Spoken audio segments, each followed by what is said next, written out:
The celestial Voyager hummed through the darkness of space, its engines maintaining a steady rhythm as it carried its diverse crew toward the Andromeda relay station. In the recreation deck, Ambassador Zelthor of the Kryn Empire watched with mounting concern as to human juvenile Stella and Thomas drag what appeared to be a textile collection container across the polished floor. What are they doing? Zelthor's translator crackled, his 4 eyes blinking in rapid succession. Commander Sarah Chen glanced up from her datapad and smiled. Oh, they found the laundry basket. They'll be fine.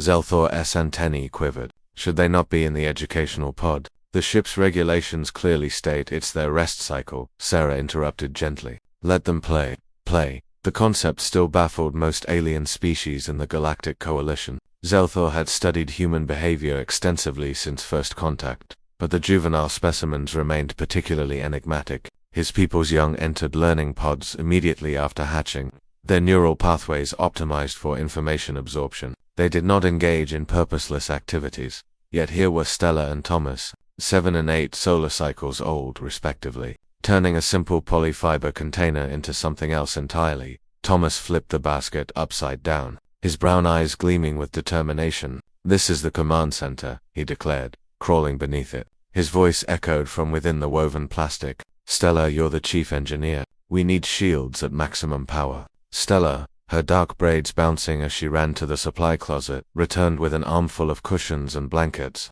Reinforcing the hull now, Captain. She began draping the fabrics over the basket, creating layers of textile armor.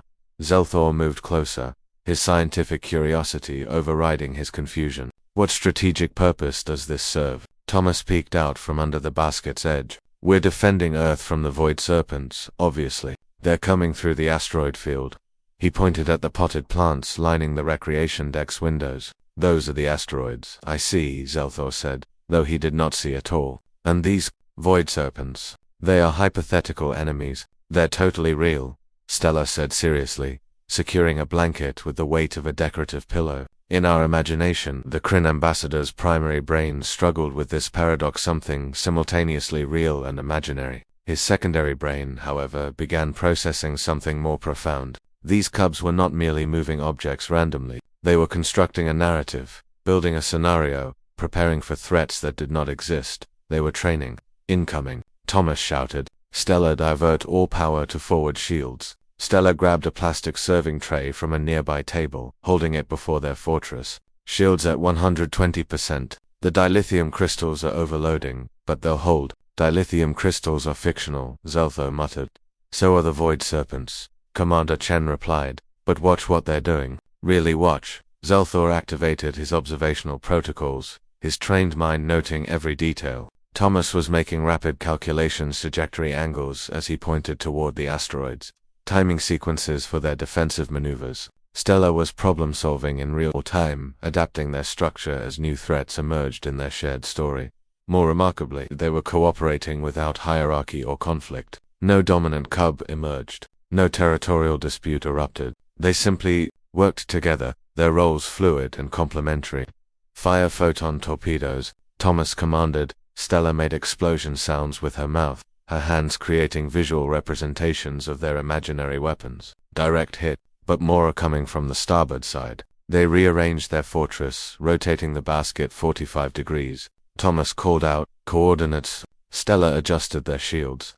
They moved with purpose, with strategy, with joy. An hour passed. Then to Lieutenant Verash, a Dendari warrior from a culture that prized combat prowess above all else, stopped by during his patrol. His scaled face showed confusion as he observed the cubs. They have no weapons, no armor, no training in actual combat protocols. What are they learning in this exercise? Everything, Commander Chen said quietly. They're learning cooperation, creative problem-solving, spatial reasoning, narrative construction, emotional regulation, and social bonding, all while having fun. Verash tested the word. We do not have this concept in military training. I know, Chen said. That's why human soldiers adapt faster in the field than any other species in the Coalition. Zelthor felt something shift in his understanding. The Galactic Coalition had always wondered why humans, despite being relative newcomers to the interstellar community, had become such effective explorers, diplomats, and when necessary, they attributed it to human stubbornness, to their irrational courage, to their bizarre tendency to pack bond with anything, including their own predators. But perhaps it started here. In moments like this, human cubs training themselves through play, building fortresses from laundry baskets, fighting imaginary enemies with imaginary weapons, learning to adapt and overcome without fear because failure in play carried no true cost. We're winning, Stella shouted triumphantly. The void serpents are retreating. Victory for Earth. Thomas emerged from beneath the basket, his hair disheveled, his face flushed with exhilaration. He and Stella performed their species' traditional gesture of celebration, a high palm striking palm. Then, without prompting, they began dismantling their fortress, returning cushions and blankets to their proper places, restoring the laundry basket to its original function.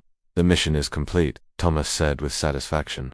Until tomorrow, Stella added with a grin. The void serpents always come back. Zelthor watched them leave for their evening meal, chattering about new defensive strategies, better fortress designs, and what they might use next time, perhaps the recycling bins or the cargo netting. Your species is formidable, he said to Commander Chen. Not despite your play, but because of it.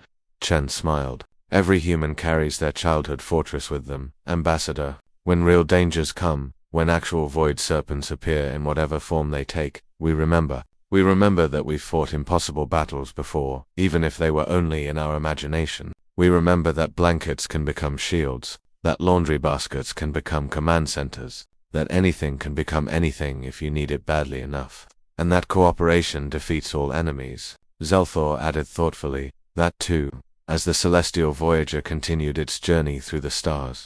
Zelthor filed his report to the Kryn Science Academy. Subject: Human Juvenile Development Protocols. Conclusion: humanity's greatest strength is not their technology, their aggression, or their resilience. It is their ability to transform the ordinary into the extraordinary, to see fortresses in laundry baskets, and to train their young through joy. Perhaps, Zelthor thought, all species had something to learn from the cubs who played.